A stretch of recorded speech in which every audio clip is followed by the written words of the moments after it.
Hey guys, Tepcocyclerepair. So things are getting carried away here. I got this new shop trying to go up, and I'm just having one problem after another. But it's going. It's out of my hands right now. Is what's going on. So it is what it is. So I'm going to keep on rolling. But what's happening is I'm getting a lot of things in here, and I got to keep pushing my stuff to the side. So today's Saturday. I'm going to take an off day, and that off day is going to be me working on my own stuff. So I got to get this Energica going because it's killing me, and I really want to get this thing on the road. So let me show you what I'm going to be doing today. All right, so what I'm going to have to do today is I want to swap out this lower triple tree. Okay, you see that stop is broken right there? So with the stop broken, the bars will turn all the way and it'll hit the tank. So even if I complete the tank and put it on, if I don't do that first, it's going to turn and hit stuff. So I want to make sure that I get that squared away. I also have a small issue here because when it broke, it hit the plug for the ABS, and this was cracked from the accident. I don't see any damage inside there. It looks fine. It looks like it just cracked the plastic piece off here. And as far as the plug goes, the plug just looks like it popped the connector off, but the plug inside and everything looks fine. So I don't think that's going to be an issue, but I have to figure that out. I do have an ABS light on, but I'm thinking that might have something to do with the update, because I've read some things on the forums and stuff that say that triggers that light. So I don't know. I got to look into that a little bit further, but I got to get this triple changed out. I also have a new front fairing here to put on as well because of the damage. I'm missing this whole chunk, so that would be too hard to repair. So I'm going to get that done today. And really, with that done, I can ride it. I'm just saying. Oh, and I also want to fix this today. This drives me crazy too, so I got to find out the little peg that broke off. I have a video about how to fix these if you want to check back in my video log, but I got one on how to fix these so they don't rotate like this, because this is a pain when you're trying to do things because it keeps turning. All right, so we got a couple things bolted on here to the front. I'm going to take the headlight and everything off first, but we have the brake lines here mounted. We got the fender mounted to the forks. We got the wheel in here.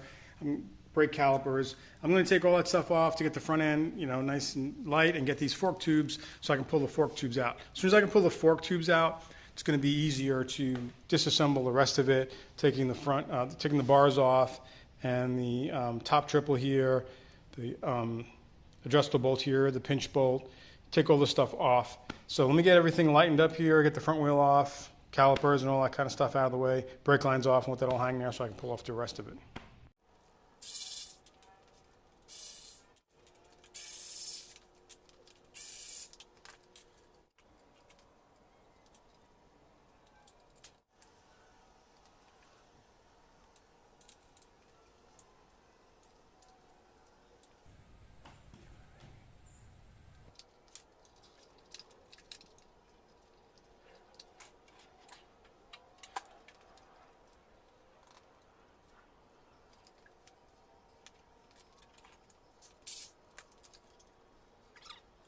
All right, so I just pulled the top handlebar clamp off, put the bolts back in here, and just laid this up out of the way.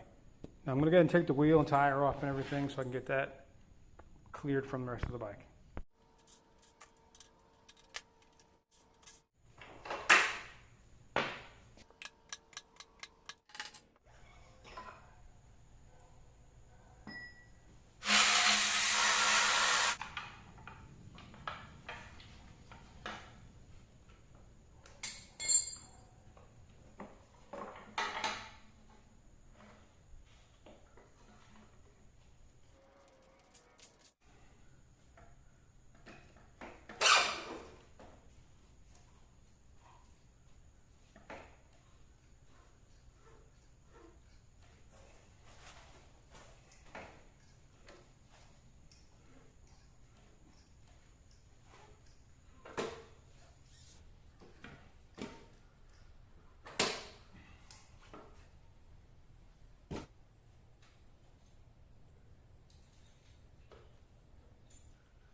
So just going to swap it over. So I picked up I have new upper, lower bearings, and dust seals, all brand new.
Alright, so this top cap, 29.5 foot-pounds up here.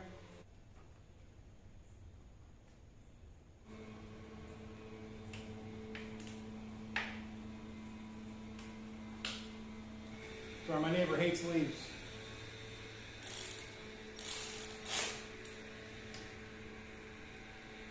All right, guys, so we're going to put the front wheel back on. I got the tire changed out. It's the next day. I wanted to show you something about these axles. So you'll see these in a lot of street bikes. So the way that this works here is this piece right here is pushed up against the spacer that's on the right side of the wheel. So this is coming in from the right side to the nut that's on this side here.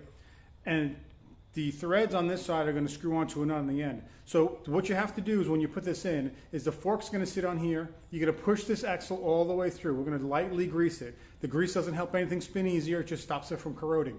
So you're going to put a light coat of grease on here. We're going to slide this in through the spacers to the left side here where the nut goes on. After I get this all the way in, I'm going to tighten this side, the two little Allen keys in the bottom. We're going to tighten it, but it's not the final tighten. We're going to tighten those up. Then we're going to leave the two on the bottom on this side, the two Allen keys on this side loose. We're going to tighten this to the torque spec, which I'll tell you what it is in the book.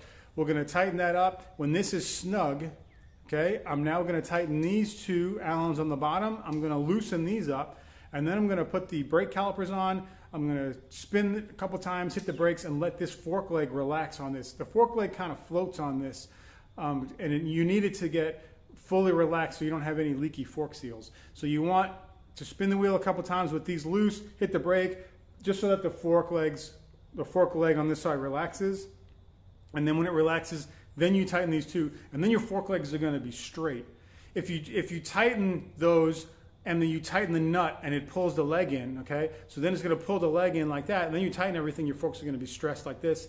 They're not going to move smoothly, and you're going to damage your seals, and they're going to leak. So that's why you got to put it in there, push the axle all the way in, snug it just so you can tighten this nut to the torque, then loosen them, then relax it so both of your legs are nice and straight, okay? So that's the plan. We're going to get that done. Let's go. Lightly lubed up. I'm going to slide it in. So I'm just going to pick the wheel up a little bit. Make sure everything is nice and clean in here.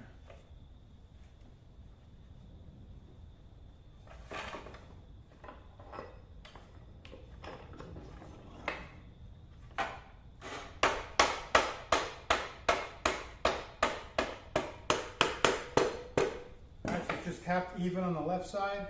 We'll put this on here.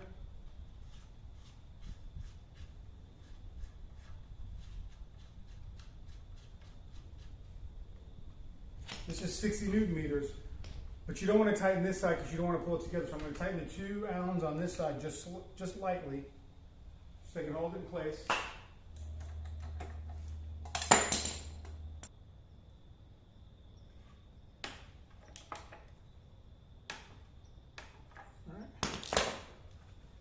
So with that tight, we're going to go ahead and put these calipers on. Actually, I'm going to tighten this side first here.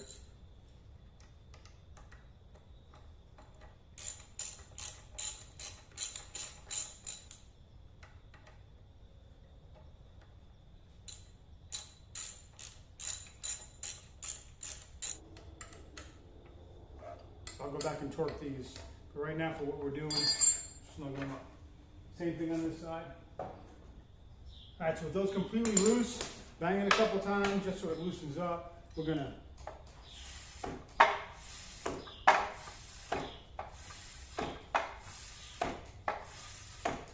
all right, so that leg is now relaxed. I'm going to tighten it up to 11.1 foot-pounds. These two clamps, pinch bolts in the bottom. Put the fender back on. I have to glue with a little tab on the bottom, so we're not going to record that. It's something else I got to do. And then make sure I torque all the calipers. And hey guys, one other thing I want to mention when you're putting the radial calipers on is that you want to make sure that you have the front brake lever squeezed so it centers the caliper before you tighten it. Okay, that's what the manual says as well. So loosen those so the caliper is loose on there. Squeeze the brake a couple times, and then when it's tight, then tighten it down and torque it. And that's it for the front end. And the tire that I went with in the front here is the Michelin Pilot Road 4 GT 120/70/17. It's a sweet tire. All right, guys, so that's all there is to it. Sorry about the lighting towards the end. My shop doesn't have lights in it yet, so I was fighting time, and there was a storm coming in, so I just lost light. But hopefully you guys got the whole process there. It's not too big of a deal. Just take your time, get everything right. But hopefully, guys, you like this video. I got a couple more videos coming out on this Energica, and I'm also going to start doing the body work soon. So stay tuned, hit the like button, subscribe, and hit the bell for further notification to keep up on this build and many other ones I got going on. Until next time, this is Tepcocyclerepair.